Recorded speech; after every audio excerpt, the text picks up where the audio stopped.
Okay, I'm back. And so I have a video that I want you to watch. So go to Google and then type in sodium and water pond and watch that video. It's only about 3 minutes long. And this explains why you should never mix sodium, water, and teenagers. All right, so watch that video. I'll wait. All right, so did you watch it? That was pretty spectacular, wasn't it? So these teenagers took a piece of sodium metal about this big and they threw it into a pond and then it exploded.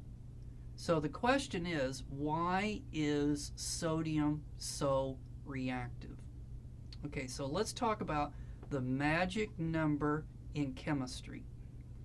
So it turns out, and this comes out of quantum mechanics, so it's kind of hard to explain, but the magic number is 8. So in chemical reactions, elements, at least elements other than hydrogen and helium, their magic number is going to be 8. They want to attain 8 outer electrons. That's what they want to do. They're the most stable as in terms of energy if they get to 8 outer electrons. So let's look at sodium. Where is sodium on the periodic table? It's in column 1. So that means how many outer electrons does it have? It's got 1. So it has a choice. It's trying to get to this magic number of 8. It could grab 7 electrons and then it would get to that magic number of 8, or all it has to do is get rid of 1 electron. So if it was to get rid of 1 electron, so let's go back to our periodic table here. If it was to get rid of 1 electron, it would think, it doesn't really turn into it, but it would think that it's neon, because neon has this outer, it has attained its magic number of 8. It would be in column number 8 if it got rid of 1 electron. Similarly, if you're in column number 2, they like to give away how many electrons? 2. And then they're happy. Okay?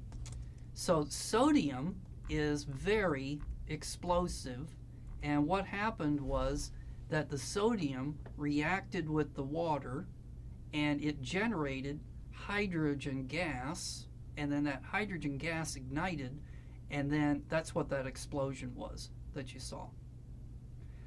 Let's look at chlorine. So chlorine is in column 7. So what's it trying to do? It's trying to get to 8. So it could give away 7 electrons, but it's easier to take 1 electron. And so if you breathe chlorine gas, what will happen is it will take an electron from some molecule in your lungs. And then your lungs won't work correctly, and then you're going to choke. So that's a picture of soldiers dressed up in their gear during World War I, when they had to protect themselves against various kinds of gas attack. So now we've established that sodium is bad, chlorine is bad. Let's put them together. So if you were to take sodium, sodium says to chlorine, why don't you take one of my electrons? Chlorine says, Santa Claus has come to town because I like 1 electron. So what does sodium become if it loses 1 electron? It becomes a positive ion. What does chlorine become? A negative ion. What do opposites do? They attract. So the sodium and the chlorine will go together to make table salt, the stuff that you put on your French fries. Now don't worry, you're not going to blow up if you eat something that has salt in it, because when an atom is ionized, it doesn't have the same chemical properties as when it is unionized. So it's not like taking a block of sodium and eating it. Okay, the next thing there talks about chemical substitution.